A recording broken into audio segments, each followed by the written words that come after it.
DD public school के इस अतुल्य भारत एनुअल फंक्शन प्रोग्राम में उपस्थित college DD public school college परिवार के सभी सदस्यगण, टीचर्स, स्टाफ, बच्चों और उनके परिवारीजन, पेरेंट्स, सबसे पहले तो मैं जितेंद्र यादव जी का आभार व्यक्त करना चाहता हूं कि उन्होंने मुझे आप लोगों से इंटरेक्ट करने का, बात करने का मौका दिया। और जो हमारे लिटिल चैम्प्स हैं, एक बार मैं चाहूँगा कि उनके लिए जोरदार तालियां हों, जिन्होंने इतनी अच्छी परफॉर्मेंस दी है और हमें सीखने के लिए काफ़ी कुछ बताया है। इनक्रेडिबल इंडिया क्या होता है, एक भारत श्रेष्ठ भारत क्या होता है।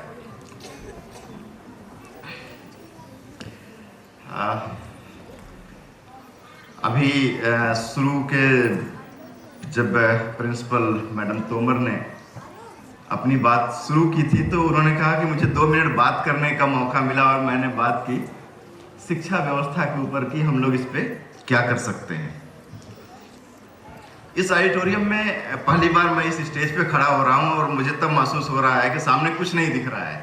जो लाइट का फोकस है हमारे ऊपर, वो केवल हमें यहाँ देखने को कह रहा है कि आप अपने पेपर को देखिए और सामने जो लोग बैठे हैं आप बिल्कुल अंधेरे में उनको एड्रेस कर रहे हैं। एनीवे, मैं बच्चों से ज़्यादा मैं जो हमारे पेरेंट्स हैं, क्योंकि हम भी एक पेरेंट्स हैं, उनके साथ बात करना चाह रहा हूँ।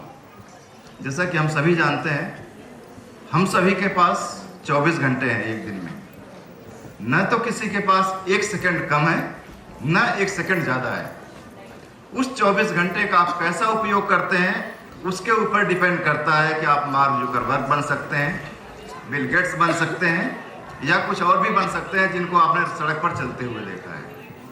इट्स अप टू यू कि आप उस 24 घंटे का कैसा उपयोग करते हैं। अभी बात हो रही थी कि मोबाइल फोन्स, ड्रग्स, अभी बच्चों ने कितनी अच्छी परफॉर्मेंस दी है। Say no to drugs because drugs leads to death. आपने कभी सुना है कि अमेरिका में बोर्ड एग्जाम में 99% रिजल्ट आया है? किसी times of India, Hindi, English, किसी मैगजीन, न्यूज़पेपर में आपने पढ़ा है, किसी बच्चे की फोटो देखी है? या यूके में लड़कियों ने टॉप किया है, ऑस्ट्रेलिया में किसी के 99% मार्क्स आए हैं? मैंने तो नहीं देखा, हो सकता है आप लोगों ने देखा हो। लेकिन इंडिया में जब हम बात करते हैं तो टॉपर्स की बात करते हैं। मानसून मई जून में आता है, यस इट इज बेटर। अब सब लोग दिख रहे हैं। मई जून में हमारे यहाँ मानसून आता है। पहले केरला से शुरू होता है और उसके बाद धीरे धीरे हमारे देहरादून, उत्तराखंड तक आता है पूरे देश में। उसके साथ साथ एक और चीज आता है, बोर्ड एग्जाम्स का सेशन।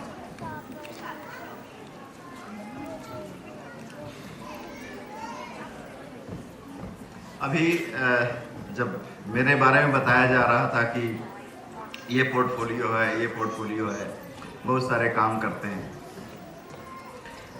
उससे ज़्यादा इम्पोर्टेंट है कि हम नागरिक कैसे हैं, इंसान कैसे हैं। इससे अगर हमारी पहचान बनती है तो एक देश की पहचान बनती है, ये मेरा मानना है।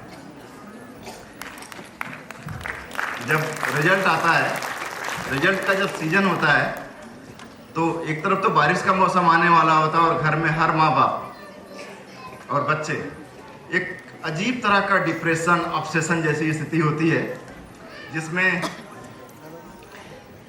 ये लगता है कि रिजल्ट आने वाला है, क्या होगा।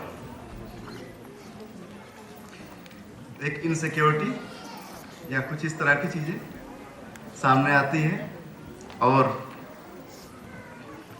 उसके बाद उसमें फिर हम लोग पेपर में देखते हैं कि कुछ माँ बाप अपने बेटे को मिठाई खिला रहे हैं, फोटो आती है। मेरी भी एक फोटो छपी थी कभी ऐसे ही।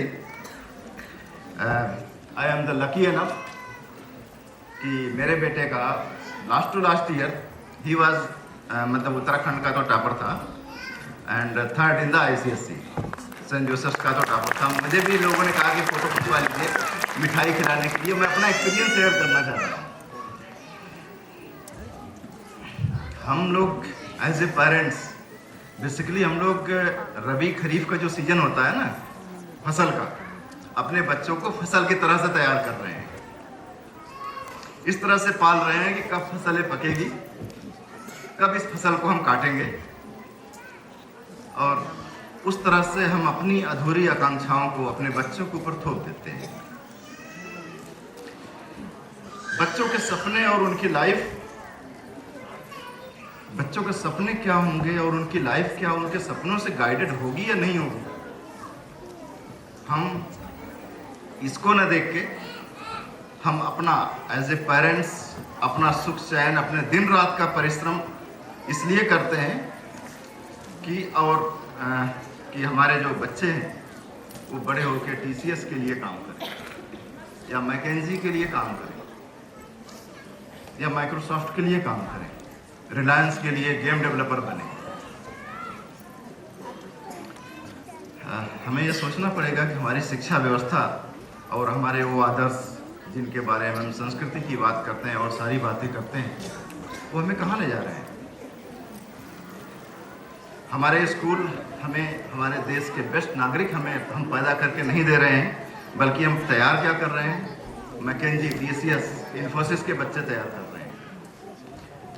देहरादून उत्तराखंड में कहा जाता है कि यहाँ पे लेबर फोर्स बहुत कम है। यहाँ हमारे जितने कंस्ट्रक्शन वर्क होते हैं, हाईवेज पे काम होते हैं, नेपाल के मजदूर करते हैं, या बिहार झारखंड से लोग आके करते हैं। जिस तरह से वहाँ के लोग मजदूर तैयार कर रहे हैं कि वो उत्तराखंड में, इंडिया में आके कहीं और दूसरी जगह काम करेंगे, उसी तरह से हम मल्टीनेशनल कंपनीज के लिए मजदूर तैयार कर रहे हैं। ये कहीं ना कहीं तो हमें इस चीज़ को सोचना पड़ेगा। बच्चों को जीने दीजिए। ये जितने बच्चों ने स्टेज पे परफॉर्म किया है, डाउन द लाइन 20 साल बाद कौन कहाँ पहुंचेगा कौन जानता है। इनके सपने बिल्कुल ही नहीं है कि TCS करें या इस तरह की चीज़ों में जाए। लेकिन शुरुआत कहाँ से होती है? शुरुआत होती है जब 8th क्लास पास करके 9th में एडमिशन कराना होता है, और 8th का जब हम रिजल्ट देखते हैं कि बच्चे के डिस्टिंक्शन आए हैं। मैं अभी मैडम संजुक्ता केडिया जी हैं, इन बगल में बैठे थे, तो यही बात हो रही थी कि हम आई एम फ्रॉम यूपी, मेरा Azamgarh eastern part of UP मेरा बर्थ डिस्ट्रिक्ट है। इलाहाबाद यूनिवर्सिटी से पढ़ाई लिखाई की और यहाँ आ गया, और हो सकता है मेरी मेहनत रही होगी, ईश्वर की कृपा रही होगी, बहुत सारे लोगों का आशीर्वाद रहा होगा, मैं इंडिया की प्रीमियर सर्विस में हूँ। बट केवल प्रीमियर सर्विस में होना ही सब कुछ नहीं होता है। 8th में रिजल्ट देखा, उसके बाद ये डिसाइड हुआ कि 9th में एडमिशन कराएंगे। 9th एंड 10th तो जनरल सब्जेक्ट्स होते हैं, 6 विषय 6 सब्जेक्ट्स पढ़ने होते हैं। वो पब्लिक स्कूल में भी वही पढ़ाया जा रहा होगा। ये CBSE, ICSE, Uttarakhand board, UP board, state board, सबके करिकुलम लगभग जैसे ही है। मैं ये बात इसलिए कह रहा हूँ कि ये इस स्टेज पे पहुँचने के बाद हमें भी ये लगता है कि हम जा कहाँ रहे हैं। और again I am thankful to this GD public school administration and the management कि उन्होंने मुझे आपसे इन बातों को शेयर करने का मौका दिया है। हाई स्कूल जब वो पास करता है बच्चा और उसका रिजल्ट आता है डिस्टिंक्शन, हम लोग यूपी बोर्ड से मैंने पढ़ाई की है तो 75% ये होता था कि 75% आ गए तो that is the distinction mark. अब तो 90 के नीचे बात ही नहीं होती है। और अब हाई स्कूल में जो मिठाई खिलाने वाले होते हैं बच्चे, वो 98-99% वाले बच्चे होते हैं जिनके माँ बाप तो मिठाई खिलाते हुए फोटो खिंचवाते हैं। लेकिन आप सोचिए वो 99% बच्चे जिनकी फोटो नहीं छपती, उनकी मानसिक स्थिति क्या हो रही होगी। और देश का बोझ जो है उन 99% बच्चों के कंधों पे आने वाला है, उन 1% लोगों पे नहीं आने वाला है जो TCS और मैकेंजी में काम करने वाला है। तो मैं बात कर रहा था हाई स्कूल के रिजल्ट की। उसके बाद बच्चे को नहीं मतलब है कि मुझे क्या करना है, लेकिन मम्मी पापा को ये पता है कि इसका स्कोर ये आया है तो इसको या तो math, science, biology and zoology, botany means science में एडमिशन कराना है। आपने साइंस में एडमिशन करा दिया, इंटर भी डिस्टिंक्शन हो गया, तब उसको मेडिकल या इंजीनियरिंग की कोचिंग करानी है। इंडिया में 10,000 सीट्स हैं IITs की, 25,000 सीट है मेडिकल की। 10 लाख बच्चे ICSE में एग्जाम देते हैं, 10 लाख बच्चे CBSE में एग्जाम देते हैं। स्टेट बोर्ड्स को जोड़ लीजिए तो कुल मोर देन 1 करोड़ बच्चे 12th का एग्जाम देते हैं। मैं रफ फिगर की बात कर रहा हूँ, एग्जैक्ट फिगर की बात नहीं कर रहा हूँ। और हमारे पास मेडिकल और इंजीनियरिंग की सीट्स कितनी हैं? क्वालिटी कॉलेजेस में 50,000। उसके बाद सारे जो कॉलेजेस हैं उनको जोड़ लीजिए 5 लाख। रेस्ट 95 लाख बच्चे कहाँ जा रहे हैं? वो जा रहे हैं ह्यूमैनिटीज पढ़ने के लिए। दिल्ली के जितने प्रीमियर पब्लिक स्कूल्स हैं, जो डिग्री कॉलेजेस हैं, हंसराज का नाम ले लीजिए, DU के बहुत सारे कॉलेजेस हैं, सब ह्यूमैनिटीज की पढ़ाई कराते हैं। वो 95% बच्चे जो अब जाके BA की पढ़ाई कर रहे हैं, कॉमर्स की पढ़ाई कर रहे हैं, अगर वो हाई स्कूल से पढ़ रहे होते तो कितना एक्सेल करते अपने फील्ड में। ये हमें सोचने की जरूरत है कि हम इस अंधी दौड़ में बच्चों को कहाँ ले जा रहे हैं।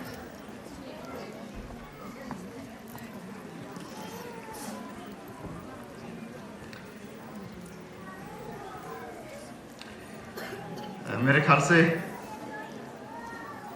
थोड़ी लंबा हो रहा है, लेकिन ये चीज़ इसलिए आ रही है कि अभी कुछ समय पहले हम लोग बीच में पढ़ते रहते हैं, कोटा में बच्चा कोचिंग कर रहा था, छत से बिल्डिंग से गिर गया, सुसाइड कर लिया। इस साल 20-22 बच्चों ने कोटा में सुसाइड किया है, जो नीट की तैयारी कर रहे थे, जो इंजीनियरिंग की तैयारी कर रहे थे। उनके ऊपर किस तरह का मानसिक दबाव रहा होगा। पेरेंट्स का भी फोन पे मम्मा पूछ रही थी बेटे से कि बेटा पढ़ाई तो ठीक कर रहे हो ना, बेटा तो फ्रेंड्स के साथ पार्टी कर रहा है और उसके बाद उसको पैसे चाहिए, और आज पैसे अब घर से मिलने की स्थिति नहीं है।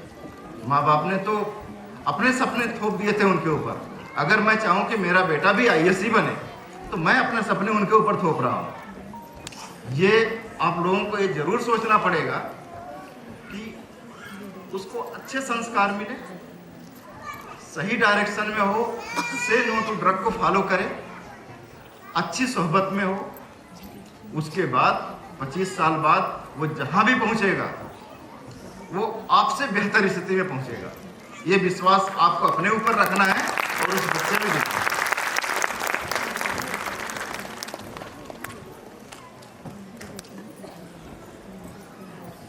जिन बच्चों ने सुसाइड किया होगा, अगर उनको हाई स्कूल के बाद इंटर में ही अगर आर्ट्स के सब्जेक्ट दिला दिए गए होते तो वो किसी कॉलेज से ह्यूमैनिटीज़ की पढ़ाई करके ह्यूमन रिसोर्स पे काम कर रहे होते, जैसे मैडम केडिया जी कर रही हैं, ये जिस तरह के NGOs में काम करते हैं। मैं अगेन कह रहा हूँ कि मैं मेरे अपने पीयर ग्रुप में अपने फ्रेंड्स के बीच में से मैं IAS बन गया, इसका बिल्कुल ही मतलब नहीं है कि जो मेरे फ्रेंड्स नहीं बन पाए वो मुझसे किसी मामले में कम है या कमजोर है। कभी भी ऐसा नहीं है। तो ये पेरेंट्स के साथ जो बच्चे भी हैं यहाँ पे सुन रहे हैं, बच्चों ये आपको बिल्कुल भी ये सोचने की जरूरत नहीं है कि आपका एक फ्रेंड ने अगर 99% स्कोर किया है और आपका 75 है तो आप उससे कम है। उसका एक्सेल हो सकता है पढ़ाई में हो सकता है आप 100 मीटर के स्प्रिंटर हो। तो एक बैलेंस लाइफ होनी चाहिए, बैलेंस स्टडी होनी चाहिए। लेकिन मैं अपनी फिर से पुरानी बात पे आ रहा हूँ, 24 घंटे ये है सबके पास। ये जो हमारी ह्यूमन बॉडी है ये कहती है कि शरीर के ऊपर 12 घंटे काम करिए, 12 घंटे का आउटपुट देने के लिए, प्रोडक्टिविटी देने के लिए आपको समय चाहिए। आई एम ए सर्वेंट, हम भी नौकरी करते हैं। हमने गवर्नमेंट ऑफ इंडिया के साथ एक एग्रीमेंट साइन किया हुआ है जिसमें हमने कहा है कि 9 बजे से 6 बजे तक का टाइम हम भारत सरकार को देंगे। What I want to say is we are selling our time. हमने अपना टाइम बेचा है 8 घंटे का। आप लोग भी बहुत सारे लोग काम कर रहे होंगे, कोई ना कोई काम कर रहे होंगे, इवन हमारे लेबर फोर्स मार्केट में भी 8 घंटे जॉब का ही नौकरी का पैसा मिलता है। उस 8 घंटे के बाद शेष 4 घंटे आप क्या काम करते हैं उस पर आपका, आपके परिवार का भविष्य निर्भर करता है। मेरा आपसे रिक्वेस्ट होगा वो 4 घंटे इस पर तो मत दीजिएगा। और हमारा आज का समय जा कहाँ रहा है, हमारी नींद तो कम हो गई है। अब हम 6 घंटे 7 घंटे सो नहीं पाते। सो के उठते हैं तो सर सिरहाने पर फोन होता है, सबसे पहले देखते हैं कि व्हाट्सएप में क्या हो रहा है।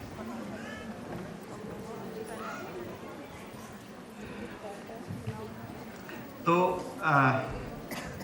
जो अभी एक बात आई थी, किस तरह से मोबाइल बिगाड़ रहा है बच्चों को। मोबाइल बच्चों को बिगाड़ इसलिए रहा है कि बच्चे क्या देखते हैं, वो ये देख रहे हैं कि हम तो हमेशा उन्हीं चीज़ों में लगे हुए हैं। और जो छोटे छोटे बच्चे हैं, they are very acute observer. वो केवल शुरू में तो देख के सीखते हैं ना कि पेरेंट्स क्या कर रहे हैं। हम अपने तो लगे रहेंगे इन कामों में और बच्चे से उम्मीद करेंगे कि वो IIT का एग्ज़ाम क्लियर करेगा। How it can be possible. अगर आप चाहते हैं कि आपके जो लिटिल चैम्प्स हैं ये इंजीनियरिंग में जाए, मेडिकल में जाए, तो आज से ही अपने घर में आसपास, अगर आपको ये सपना है कि अपने बच्चे को इंजीनियर बनाना है या डॉक्टर बनाना है, तो मेडिकल के इक्विपमेंट्स अपने घर में रखना शुरू करिए। घर में टीवी रखने की क्यों ज़रूरत है, उसी जगह कुछ बियर और क्या क्या वो सामान होते हैं लेबोरेटरी के, उनको रख के उस तरह का आसपास माहौल दीजिए ताकि उसको देखते हुए बड़े हों। जब वो एकाएक 11th में पहुंचते हैं तब आप डिसाइड करते हैं नहीं अब तो इसको इंजीनियर या डॉक्टर बनाना है। तो मेरा आप सभी से रिक्वेस्ट होगा कि अपनी अधूरी इच्छाओं को ये बच्चों पर थोपने की जरूरत नहीं है। We are in 21st century. ये जितने भी बच्चे हैं 21वीं सदी के बच्चे हैं और 21वीं सदी का जो ब्रेन है, जो IQ है, वो हमसे बहुत आगे है।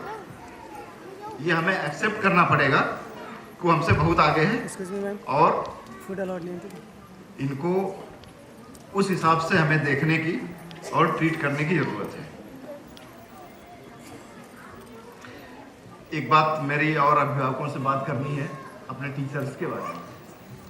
हम अभिभावकों की एक बड़ी प्रॉब्लम है। हम इसलिए कह रहा हूं कि मैं भी एक पेरेंट हूं। हमें मानते हैं कि अपने बच्चे को सबसे बेहतर हम जानते हैं। इस गलतफहमी से हमें बाहर निकलना है। हमारा बच्चा 8 घंटे स्कूल में रहता है। टाइमिंग क्या होगा, मेरे ख्याल से हम जब पढ़ते थे तो हम 9 बजे से 4 बजे तक पढ़ते थे, तो 7 घंटे का टाइम हुआ करता है। आजकल मॉर्निंग सेशन, इवनिंग सेशन चल रहा होगा, 7-8 घंटे यहाँ भी होगा। 8 घंटे बच्चा स्कूल में रहता है, 8 घंटे वो सोता है, बच्चे 8 घंटे। तो आप ये कैसे कर सकते हैं कि आप अपने बच्चे को अपने टीचर से ज़्यादा बेहतर जानते हैं। मेरा सभी पेरेंट्स से रिक्वेस्ट होगा कि अपने टीचर की रिस्पेक्ट करना सीखिए। आप लोग उनसे इंटरेक्ट करिए। जब पेरेंट टीचर मीटिंग होती है, केवल पेरेंट टीचर मीटिंग में ही हम अपने टीचर से क्यों बात करें, उसके अलावा भी तो हम मिल सकते हैं। क्योंकि टीचर ज़्यादा बेहतर जानता है कि ये बच्चा किस फील्ड में जाने लायक है। हम जो नहीं बन पाए या हम जो सोच रहे हैं कि हमें अपने बच्चे को बनाना है, हम उस तरह से देखना शुरू कर देते हैं। लेकिन टीचर जो है, अध्यापक, वो इस तरह से देखता है कि इस बच्चे में पोटेंशियल क्या है, ये किस दिशा में जा सकता है। तो इसलिए मेरा आपसे रिक्वेस्ट होगा कि जितने भी बच्चे, केवल DD पब्लिक स्कूल की बात नहीं है, जहाँ पे भी हो, आपके हमारे बहुत सारे रिलेटिव्स हैं, जहाँ नियर एंड डियर फ्रेंड्स हैं जिनके बच्चे दूसरे स्कूल में भी हैं, ये सभी आप उन तक भी ये बात जरूर पास करिए कि अध्यापकों से बात करें। वो बताएंगे कि ये बच्चा 11th में साइंस लेने लायक है या नहीं है। हो सकता ये जिन बच्चों ने इस तरह की परफॉर्मेंस की है, इसमें से कैसे कितने ऐसे बच्चे होंगे जो आर्ट्स फील्ड में जाएंगे, कोई संगीत में जाएगा, कोई किसी फील्ड में जाना चाहता है। हम उसको ले जाके आर्किमिडीज के प्रिंसिपल्स में डाल देते हैं और सेट थ्योरी पढ़ाने लगते हैं। 9th में अब तो मेरे ख्याल से कुछ लंबा हो रहा है, इसको अब समाप्त करेंगे। अदरवाइज काफ़ी इंटरेस्टिंग सेशन है, आप लोगों से बात करने का जो मौका मिल रहा है।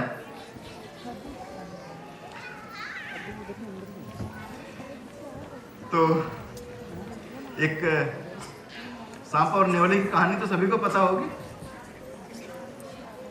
दोनों एक दूसरे से जब फाइट करते हैं तो उसमें से एक ही बचेगा, एक को तो मरना है।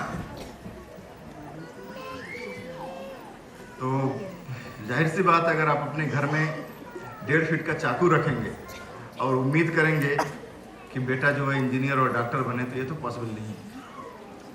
इंजीनियर डॉक्टर बनने का सामान घर में रखना शुरू करिए, वो बच्चा बनेगा।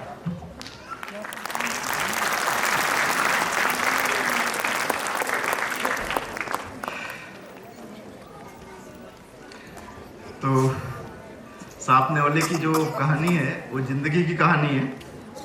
आप अपने बच्चे को किस तरह से तैयार करते हैं उसके ऊपर डिपेंड करता है। और बच्चे का, हम चूँकि भारत देश में एक सिस्टम है जिसमें माना जाता है कि जो हमारे एसडीएम साहब होते हैं, हम उनके चपरासी को भी ज़्यादा रेस्पेक्ट करते हैं बजाय अपने अध्यापक के। इस मानसिकता को बदलिए। जब भी आप कॉलेज जाते हैं या किसी से कहीं पर भी अगर वो अध्यापक है, अगर आपका बच्चा वहाँ नहीं भी पढ़ रहा है, किसी का तो बच्चा वहाँ पे है। अगर मैं यहाँ पे खड़ा होकर आप लोगों से बात कर रहा हूँ तो किसी अध्यापक ने मुझे भी पढ़ाया है, ये उन्होंने गढ़ाया है। तो सांप और नेवले की कहानी मत बनने दीजिए। ये सांप नेवले की कहानी जो है, कंप्यूटर की मौत एक कहानी आई थी, वहाँ पे थी कि कंप्यूटर जो है कंपटीशन जिसमें हम अपने बच्चों को झोंकना चाहते हैं। मैं अपनी बात से एक चीज़ इस पूरे वक्तव्य को ख़त्म करूँगा। मैं एक गांव का पढ़ने वाला था, बच्चा था। जब वहाँ से हाई स्कूल करके इंटर करने के बाद निकल के आया, इलाहाबाद यूनिवर्सिटी में एडमिशन लिया, तो हमारे पेरेंट ने कभी नहीं कहा कि क्या बनना है। यहाँ आने के बाद हमने देखा कि यहाँ तो प्रोफेसर्स की लाइफ जो होती है उससे अच्छी कोई लाइफ नहीं है। 2 घंटा पढ़ाते हैं, जिस समय वो क्या करते होंगे उस समय तो हमें पता नहीं था, लेकिन हमें क्या पता था कि उसके बाद वो 10 घंटे पढ़ाई करते हैं। लेकिन वो पढ़ के आते थे, फिर हमें पढ़ाते थे, तो वो लाइफ सबसे अच्छी लगती थी। तो ठीक है, हमने भी विश्वविद्यालय में पढ़ाई की और ये सोचा था कि उधर जाएंगे, उधर नहीं जाके इधर आ गए। तो लाइफ कैसे यू टर्न लेती है, आज के 25 साल बाद ये बच्चे कहाँ होंगे ये नहीं पता, लेकिन ये चीज़ ज़रूर पता है कि वो जहाँ भी होंगे हमसे बेहतर होंगे, बशर्ते कि हम अपने सपने उनके ऊपर न थोपें। मेरा जो पूरा वक्तव्य है वो इसी बात पे है कि हमें अपने सपने उन पर नहीं थोपने हैं, अपने संस्कार उन पर थोपने हैं। अब आप अपने आप डिसाइड कर लीजिए कि आपके अपने संस्कार कैसे हैं जो अपने बच्चों को देना चाहते हैं। इसी के साथ एक बार पुनः इस डीडी पब्लिक स्कूल परिवार को मैं अपनी शुभकामनाएं देता हूं और एक बार पुनः आभार व्यक्त करता हूं जितेंद्र यादव जी का, संजय यादव जी का, प्रिंसिपल मैडम का और आप सभी का कि आपने पेशेंसली मुझे सुना। जय हिंद।